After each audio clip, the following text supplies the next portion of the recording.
नमस्कार, सुप्रभात. मी रुशाली यादव सारंग. महत्त्वाच्या घडामोडींचा वेगवान आढावा घेणार आहोत. मात्र त्यापूर्वी एक मोठी बातमी. पुण्यातील एकतानगरच्या सखल भागामध्ये अजूनही पुराचं पाणी आहे. कालपासून एकतानगर पाण्याखाली आहे.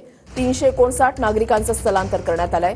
पावसानं विश्रांती घेतली आहे, मात्र सखल भागामध्ये अजूनही पाणी असल्याचं पाहायला मिळतंय.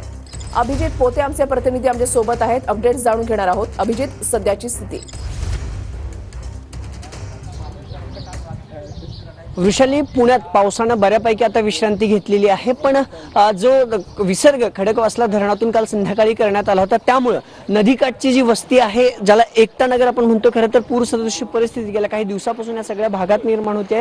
ही सध्याची दृश्य आपण पाहतोय की एकतानगरमध्ये पुन्हा जे पाणी सोडण्यात आलं होतं, त्यामुळे रस्त्यांवरती आणि ज्या नदीकाठच्या सोसायटी आहेत त्या सोसायट्यांमध्ये पुन्हा पाणी शिरायला सुरुवात झालेली पाहायला मिळते. हे सगळं पाणी आपण पाहू शकतोय. अग्निशमन दलाचे जवान जे ते देखील या सगळ्या परिसरात तैनात करण्यात आलेले आहेत. अग्निशमनची बोट वृषाली आपल्याला दिसते. जवळपास 350 पेक्षा अधिक नागरिकांचं स्थलांतर काल दिवसभरात या ठिकाणी करण्यात आलं होतं. कुठलाही अनुचित प्रकार घडू नये म्हणून सर्व प्रशासनाकडून योग्य ती काळजी या सगळ्या परिसरात घेतली जाते.